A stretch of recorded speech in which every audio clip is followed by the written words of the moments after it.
Gálatas, capítulo 3. Ó insensatos Gálatas, quem vos fascinou para não obedecerdes à verdade? A vós, perante os olhos de quem Jesus Cristo foi evidenciado, crucificado entre vós? Só quisera saber isto de vós. Recebestes o Espírito pelas obras da lei ou pela pregação da fé? Sois vós tão insensatos que, tendo começado pelo Espírito, acabeis agora pela carne? Será em vão que tenhais padecido tanto? Se é que isso também foi em vão. Aquele, pois, que vos dá o Espírito e que opera maravilhas entre vós, falo pelas obras da lei ou pela pregação da fé? Assim como Abraão creu em Deus, e isso lhe foi imputado como justiça. Sabei, pois, que os que são da fé são filhos de Abraão. Ora, tendo a Escritura previsto que Deus havia de justificar pela fé os gentios, anunciou primeiro o Evangelho a Abraão, dizendo: todas as nações serão benditas em ti. De sorte que os que são da fé são benditos com o crente Abraão. Todos aqueles que, pois, que são das obras da lei, estão debaixo da maldição. Porque está escrito: maldito todo aquele que não permanecer em todas as coisas que estão escritas no livro da lei para fazê-las. E é evidente que pela lei ninguém será justificado diante de Deus, porque o justo viverá da fé. Ora, a lei não é da fé, mas o homem que fizer estas coisas, por elas viverá. Cristo nos resgatou da maldição da lei, fazendo-se maldição por nós. Porque está escrito: maldito todo aquele que for pendurado no madeiro, para que a bênção de Abraão chegasse aos gentios por Jesus Cristo, e para que pela fé nós recebamos a promessa do Espírito. Irmãos, como o homem falo, se a aliança de um homem for confirmada, ninguém a anula nem a acrescenta. Ora, as promessas foram feitas a Abraão e à sua descendência. Não diz, e às descendências, como falando de muitas, mas como de uma só, e à tua descendência, que é Cristo. Mas digo isto, que tendo sido a aliança anteriormente confirmada por Deus em Cristo, a lei, que veio 430 anos depois, não a invalida, de forma a abolir a promessa. Porque, se a herança provém da lei, já não provém da promessa. Mas Deus, pela promessa, a deu gratuitamente a Abraão. Logo, para que é a lei? Foi ordenada por causa das transgressões, até que viesse a posteridade a quem a promessa tinha sido feita, e foi posta pelos anjos na mão de um medianeiro. Ora, o medianeiro não o é de um só, mas Deus é um. Logo, a lei é contra as promessas de Deus? De nenhuma sorte, porque se fosse dada uma lei que pudesse vivificar, a justiça, na verdade, teria sido pela lei. Mas a Escritura encerrou tudo debaixo do pecado, para que a promessa pela fé em Jesus Cristo fosse dada aos crentes. Mas antes que a fé viesse, estávamos guardados debaixo da lei e encerrados para aquela fé que se havia de manifestar. De maneira que a lei nos serviu de aio para nos conduzir a Cristo, para que pela fé fôssemos justificados. Mas, depois que veio a fé, já não estamos debaixo de aio, porque todos sois filhos de Deus pela fé em Cristo Jesus. Porque todos quantos fostes batizados em Cristo, já vos revestistes de Cristo.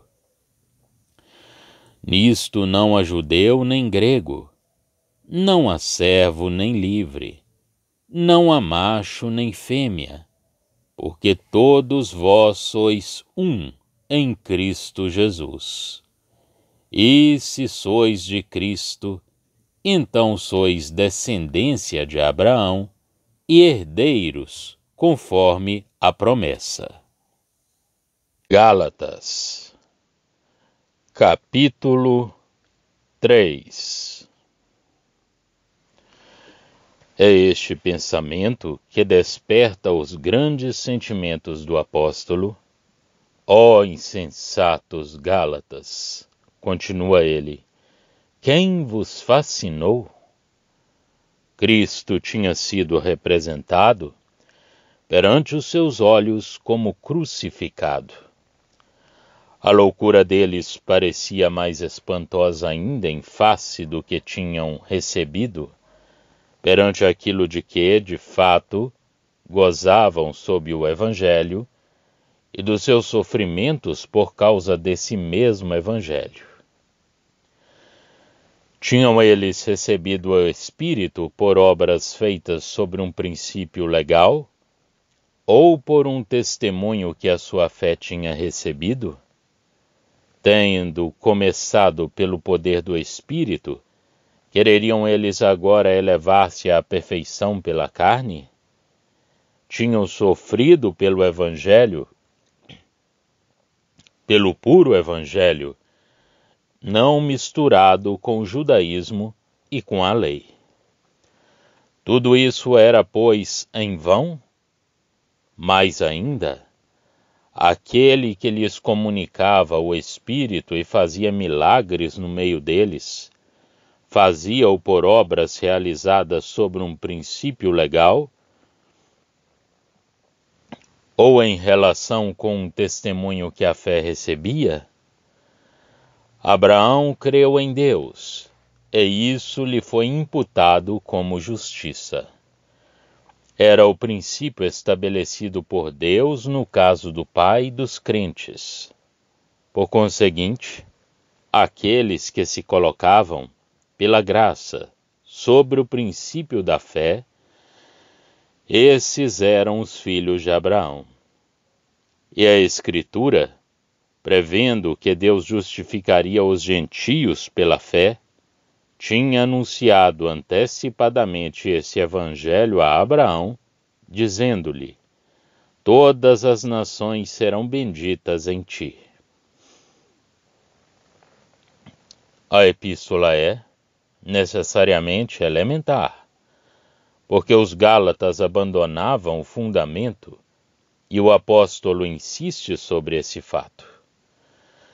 Os grandes princípios da epístola são, em relação com a presença conhecida do Espírito, a promessa da graça antes da lei e em contraste com isso. Cristo, o cumprimento da promessa, e a lei aparecendo nesse intervalo de tempo. Os gentios eram assim herdeiros em Cristo, o verdadeiro e único herdeiro da promessa, e os judeus adquiriam a posição de filhos. Temos, pois, O princípio sobre o qual Abraão estava colocado perante Deus e a declaração que era nele que os gentios seriam benditos. Portanto, aqueles que estão sobre o princípio da fé são benditos com o crente Abraão, ao passo que a lei pronuncia uma maldição expressa sobre aqueles que não a observam na sua totalidade. Este emprego do capítulo 27 de Deuteronômio foi considerado noutra passagem. Recordo aqui somente que, tendo as 12 tribos sido divididas em 2 grupos de 6 cada um para anunciar a bênção e o outro a maldição, só as maldições são relatadas e as bênçãos inteiramente omitidas. Circunstância impressionante, empregada pelo apóstolo para mostrar o verdadeiro caráter da lei. Ao mesmo tempo, a Escritura demonstra claramente que não são as obras da lei que justificam, porque diz: o justo viverá da fé. Ora, a lei não é da fé, pois diz: o homem que fizer estas coisas, por elas viverá. Versos 11 a 12. Mas a autoridade da lei não deve ser então mantida como sendo a de Deus? Certamente que sim. Porém, Cristo levou a maldição da lei, tendo resgatado e livrado aqueles que, submetidos previamente à sentença da lei, creem agora no Senhor, para que a bênção de Abraão chegue aos gentios por ele, e deste modo todos os crentes, judeus e gentios, recebam o Espírito que tinha sido prometido. Cristo tinha feito desaparecer, para o crente, anteriormente sujeito à lei e culpado de a ter violado, toda a maldição que a lei pronunciava contra o culpado. E a lei, que distinguia Israel das outras nações, tinha perdido a sua força para o judeu que cria em Jesus, pelo mesmo ato que tributava o mais impressionante testemunho à autoridade dessa mesma lei. Portanto, a barreira que separava Israel dos gentios já não existia, e a antiga promessa da bênção podia decorrer livremente, seguindo os termos em que tinha sido feita a Abraão. Sobre os gentios pelo caudal de Cristo, que tinha tirado a maldição que, pela lei, pesava sobre o judeu. E ambos, judeus e gentios, crendo em Cristo, podiam receber o Espírito Santo, objeto das promessas de Deus neste tempo de bênção. Tendo abordado este ponto, o apóstolo trata agora não do efeito da lei sobre a consciência, mas das relações da lei e da promessa entre ambas. Ora, a promessa tinha sido feita em primeiro lugar, e não só tinha sido feita, mas também tinha sido confirmada. E ainda que se tratasse apenas de um comprometimento do homem, solenemente confirmado, não se poderia anular nem juntar-lhe o que quer que fosse. Ora, fora Deus que se comprometera com Abraão, por meio de promessa, 430 anos antes da lei, tendo depositado, por assim dizer, na sua pessoa a bênção dos gentios. Gênesis 12.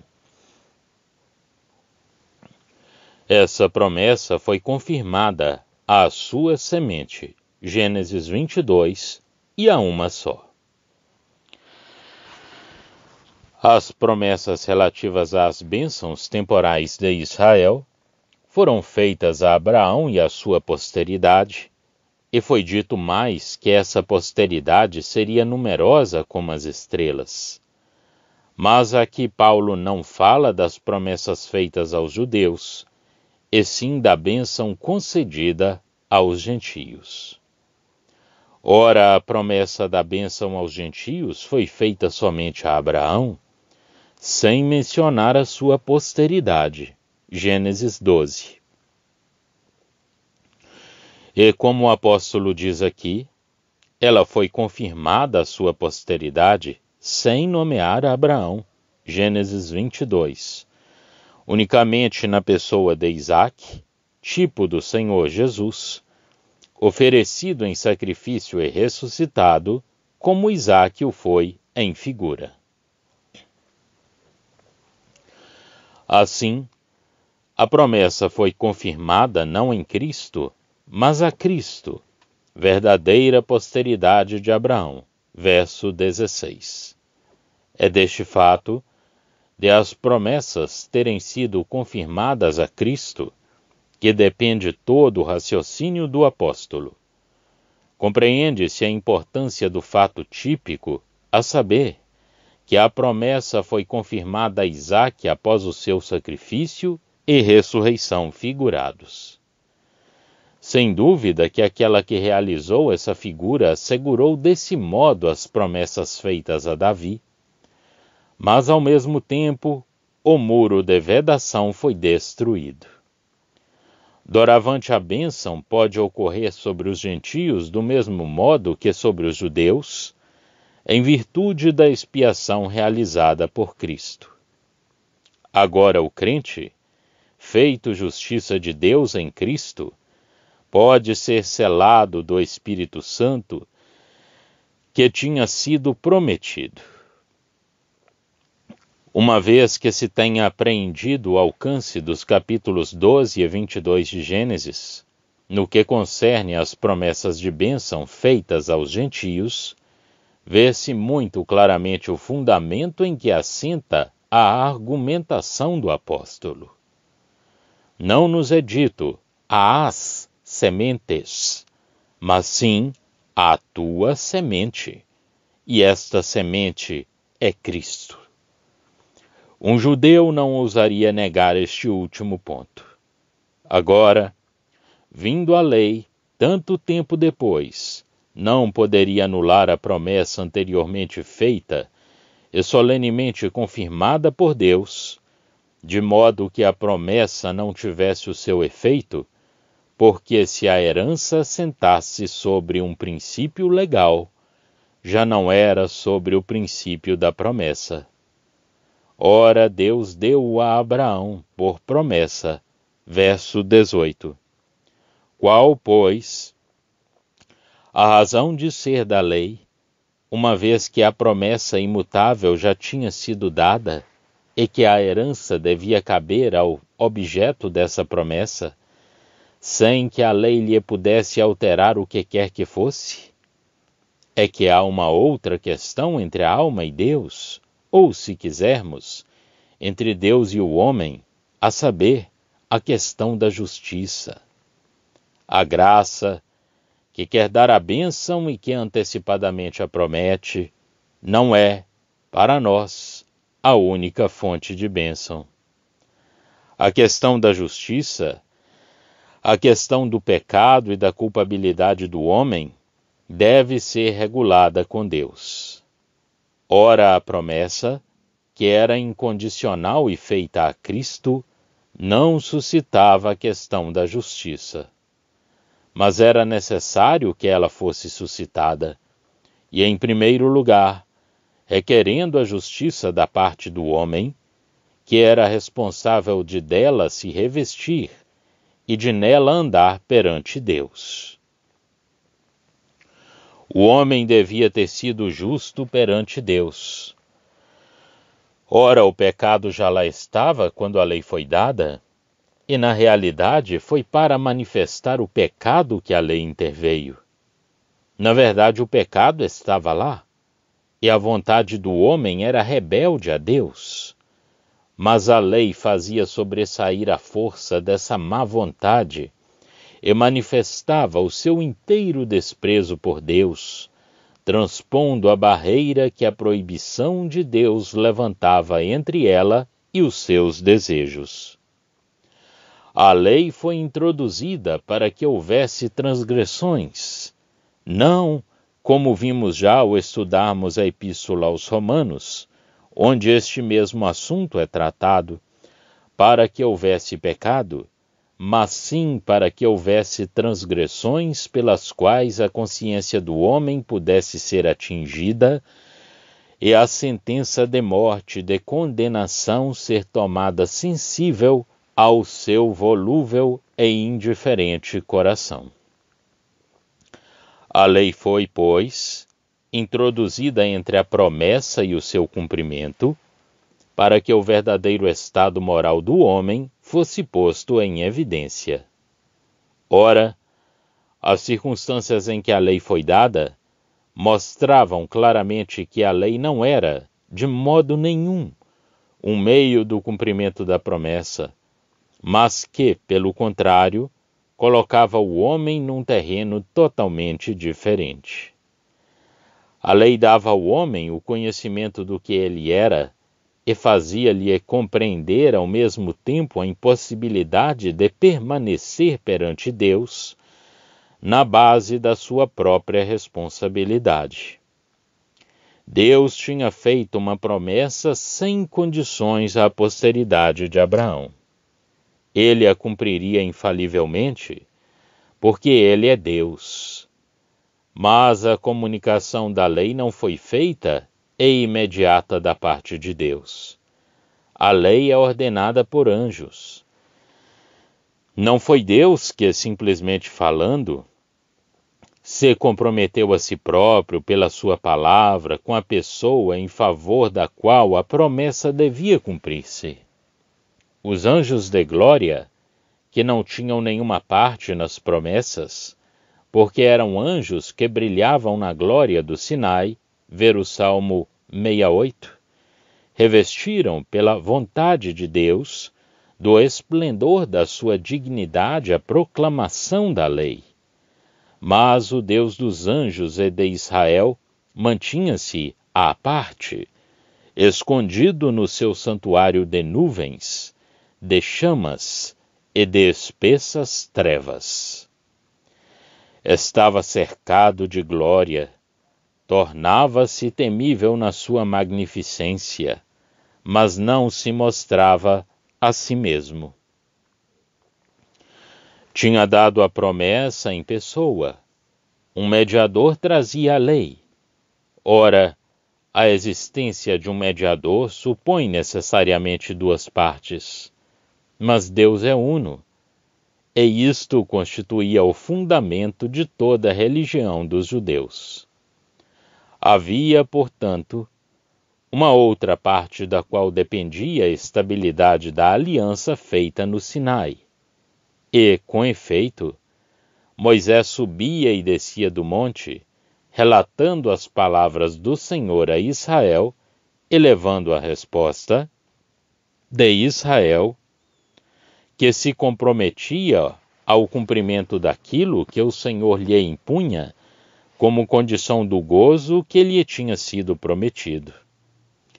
Se diligentemente ouvirdes a minha voz e guardardes a minha aliança, diz o Eterno, tudo o que o Senhor falou, nós o faremos, responde Israel por intermédio de Moisés. Quais foram as consequências? O apóstolo, com impressionante ternura, ao que me parece, não responde a esta questão. Não tira as evidentes conclusões do seu raciocínio.